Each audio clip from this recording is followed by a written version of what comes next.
The city skyline shimmered under a hazy twilight, the glass facades of skyscrapers reflecting the final embers of the setting sun. New York City was a labyrinth of light and shadow, where ambition and isolation existed side by side. The streets below were alive with movement and noise, but in the quiet corners of luxury apartments and exclusive clubs, loneliness had a way of lingering like a ghost. Clara Jennings leaned against the railing of her small balcony, a mug of lukewarm tea cradled in her hands. The wind teased the loose strands of her dark hair, but she barely felt the chill. Her eyes, lined with exhaustion, swept over the city below. From up here, everything seemed smaller, more manageable, but the weight in her chest told a different story. She took a shaky breath and glanced back into her dimly lit apartment. The walls, lined with photos of places she had never visited, felt like a silent mockery of the life she had imagined for herself. At 28, Clara worked as a freelance copywriter, piecing together sentences for marketing campaigns that didn't interest her. The instability of her job mirrored the fragility of her existence. Rent was always due, opportunities were always scarce, and her own dreams felt like they were packed away in a forgotten box under her bed. Her phone buzzed on the kitchen counter, the sound jolting her out of her thoughts. She picked it up and read the message from her friend Nina. "Nina, you're coming tonight, right? Don't bail. You need to get out." Clara's fingers hovered over the screen. She knew Nina meant well, but the thought of loud music, strangers, and forced smiles felt suffocating. Still, the alternative, another night spent staring at the ceiling, was equally unbearable. Clara, "Yeah, I'll be there." Later that evening, Clara found herself at the Vesper, an upscale lounge nestled between towering office buildings. The interior was all polished marble, brass accents, and an air of exclusivity that made her feel out of place. The hum of conversation, punctuated by clinking glasses, filled the space. Nina waved her over from a booth near the back, her smile wide and welcoming. "You made it."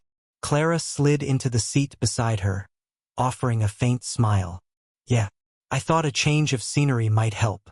As they chatted, Clara's eyes drifted across the room. The crowd was a mix of wealth and beauty, people who wore confidence like a second skin. Her gaze stopped at a man sitting alone at the bar. He was striking in a way that didn't immediately call attention to itself. Well-groomed, with sharp cheekbones and an elegant jawline shadowed by stubble. He wore a tailored suit, but his posture was slouched, his fingers tracing the rim of a crystal glass. There was something about his eyes, a distant, almost hollow look that resonated with a part of Clara she didn't like to acknowledge. He seemed lonely. As if sensing her gaze, the man looked up, his eyes locking with hers. Clara's heart skipped, and she quickly looked away, heat rising in her cheeks. Nina noticed and smirked. "That's Julian Hale," Nina whispered. "He's some kind of tech entrepreneur. Insanely rich, but kind of a mystery. People say he keeps to himself." Julian. The name suited him, elegant and distant. Clara's curiosity flared, but she tamped it down. What did someone like that have to do with her? An hour later, Clara decided to leave. The noise, the people, it was too much. She slipped out the side door, the cool night air a welcome relief. The alley was dimly lit, the distant sounds of the city a low hum. "Leaving so soon?" a voice said behind her. She turned, startled. It was Julian Hale standing just a few feet away, his hands in his pockets. The distant look from the bar was gone, replaced by a faint, self-deprecating smile. "Yeah," Clara said, trying to sound casual. "Not really my scene." He nodded, as if understanding more than she had said. "Mine neither." An awkward silence stretched between them. Finally, Julian spoke, his voice low and hesitant. "Can I ask you something strange?" Clara raised an eyebrow. "Depends on how strange." He chuckled softly, the sound surprisingly warm. "I need someone to help me sleep." Her eyes widened. "Excuse me?" "Not like that," he said quickly, his face flushing. I can't sleep alone. I haven't been able to for a long time. I just need someone to be there. Nothing more." Clara stared at him, confusion warring with curiosity. "Why me?" He shrugged, his gaze dropping to the pavement.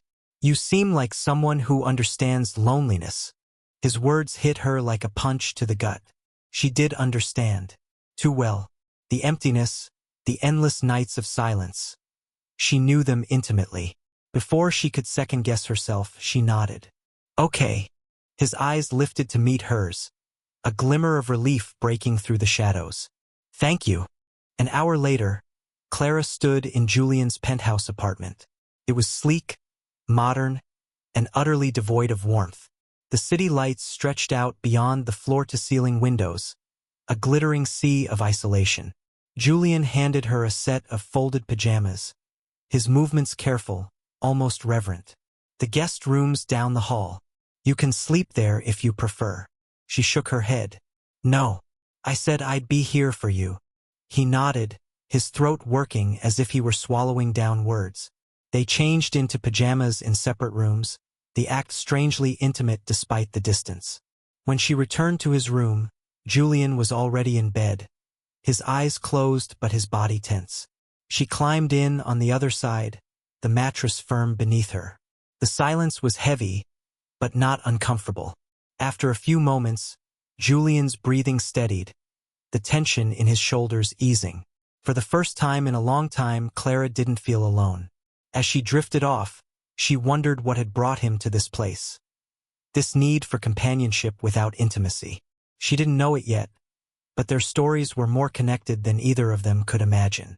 The threads of their pasts were woven together, waiting for the moment they would unravel, revealing a shared history of loss, hope, and redemption. Clara awoke to the muted glow of dawn seeping through the curtains. The city outside was still waking, the distant hum of traffic rising like a heartbeat. For a moment, she didn't remember where she was. The sheets were soft, the room unfamiliar, and a quiet stillness hung in the air. Then she heard the soft, measured breathing beside her. She turned her head slightly and saw Julian Hale lying on his back, his face relaxed in sleep. The shadows that usually haunted his eyes were gone, replaced by a fleeting peace. His chest rose and fell steadily, the weight of the world momentarily lifted. Clara slipped out of bed carefully, not wanting to disturb him. She padded to the window, pulling the curtain back a fraction. The city sprawled before her, indifferent and sprawling. It felt strange to be here, in this pocket of luxury and silence, while the rest of the world churned on. A whisper of doubt curled in her mind. What am I doing here?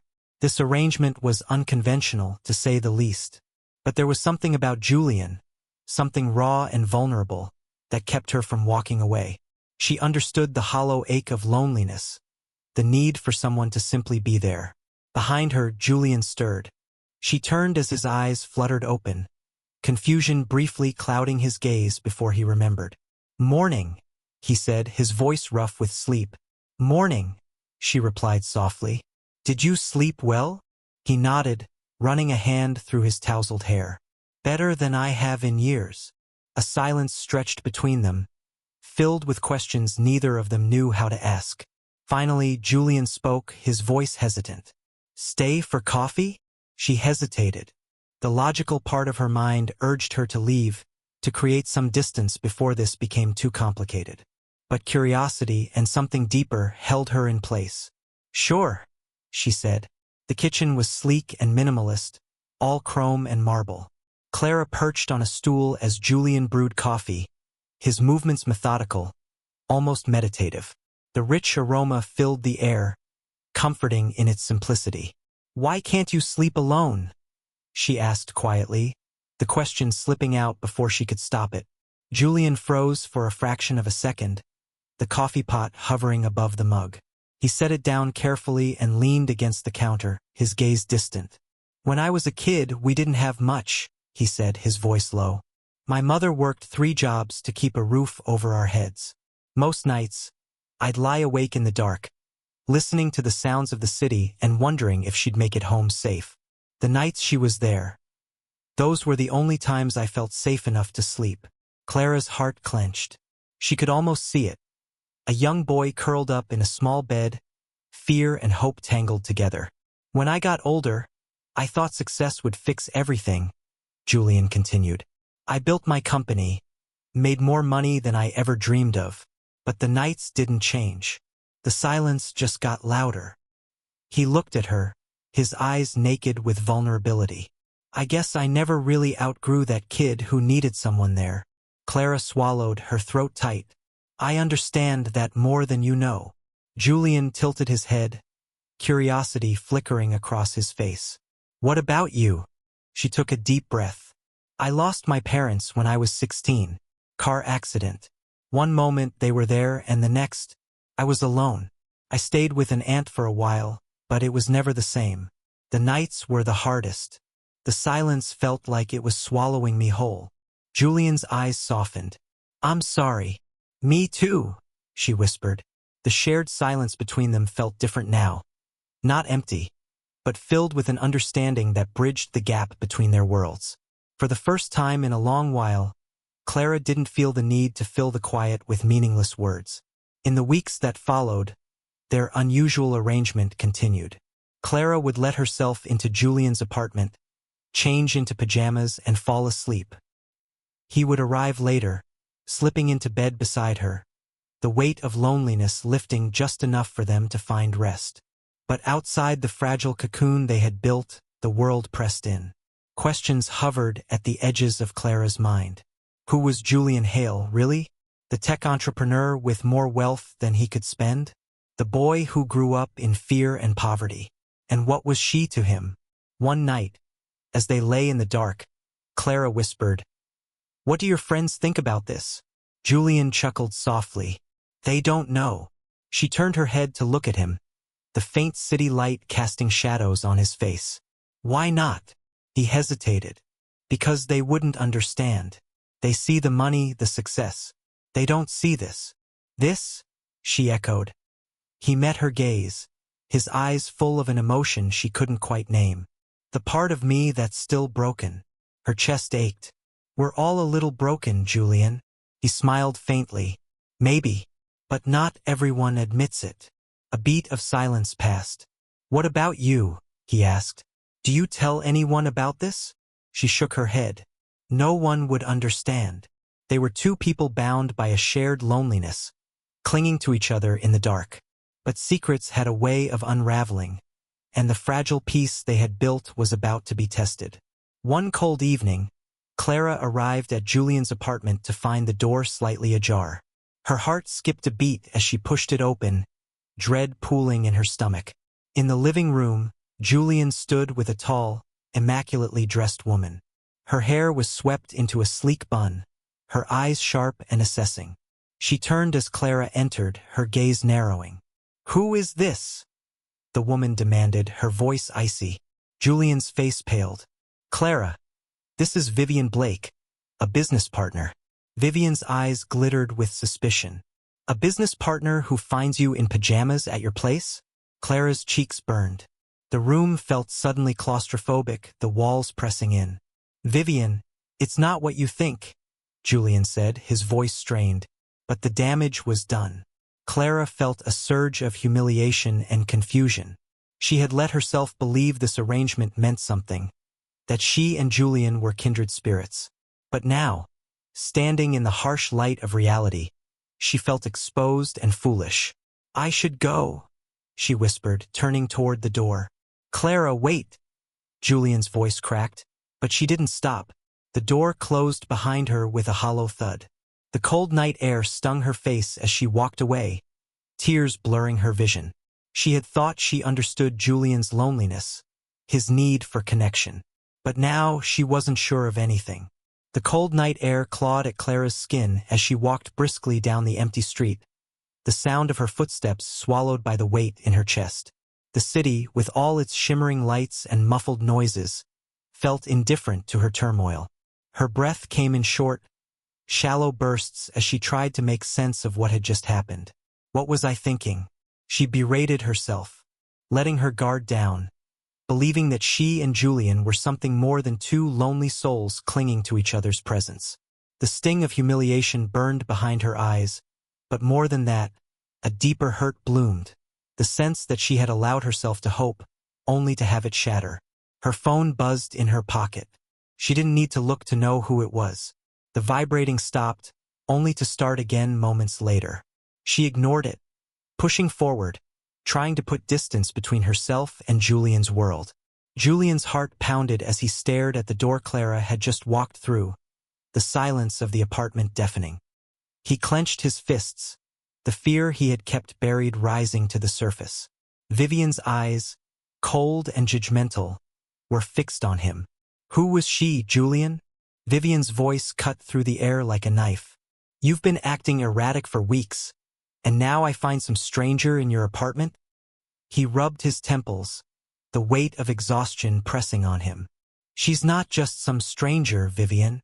Then who is she? Vivian demanded. Because from where I'm standing, it looks like a mess you can't afford right now. Our investors don't need to hear about whatever this is. Julian's jaw tightened. This is none of your business. It is when it affects the company, she snapped. You have an image to maintain, Julian. This? She waved toward the door Clara had exited through.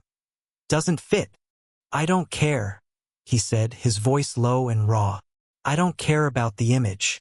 I care about her. Vivian's eyes narrowed. You care about her? Since when do you let anyone get close? Julian exhaled, the words slipping out before he could stop them. Maybe that's the problem. Maybe I've spent so long hiding behind my success that I forgot what it's like to feel human. Vivian stared at him, her face softening slightly. You're risking a lot, Julian. Maybe some things are worth the risk, he replied, his voice barely a whisper.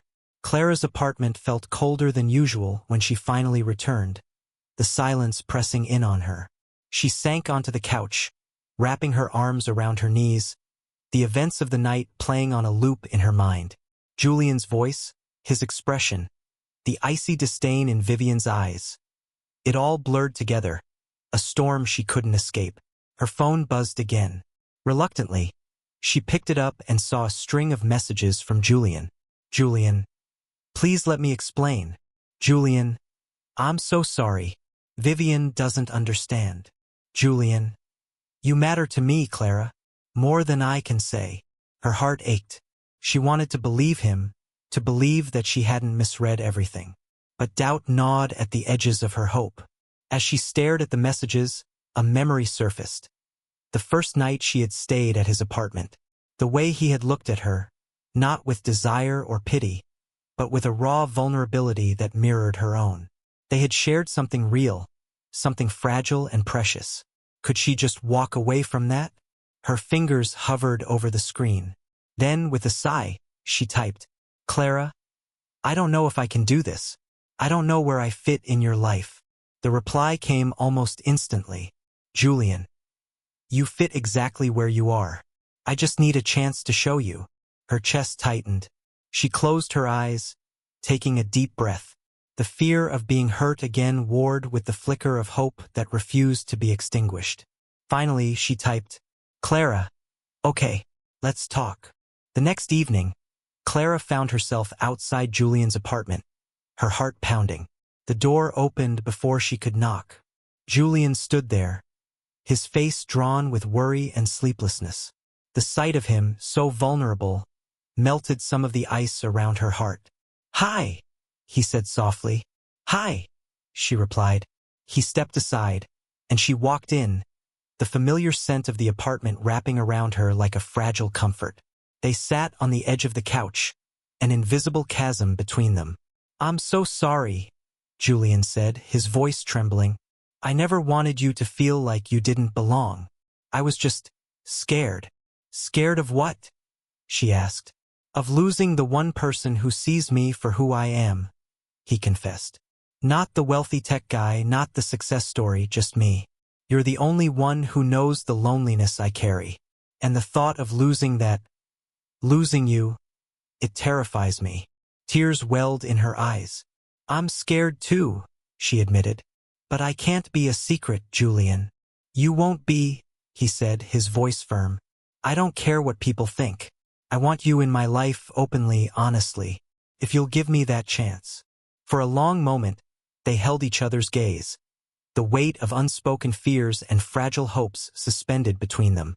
Then Clara reached out, her fingers brushing his hand. "I'm willing to try," she whispered. Relief flooded his face. He took her hand, holding it tightly, as if anchoring himself to this moment, to her. That night, they lay side by side, the quiet no longer heavy with loneliness. The darkness felt different, softer, filled with the warmth of shared understanding. Julian's voice broke the silence. "Thank you for not giving up on me." Clara smiled, her fingers intertwined with his. "Thank you for letting me in." They drifted to sleep, not as two lonely souls seeking comfort, but as two people choosing to face their fears together. The nights would still be long, the world still uncertain, but they had found something real, a connection that made the darkness a little less overwhelming. In the end, their shared pain had led them to this fragile, beautiful redemption. And in that, they found the strength to heal.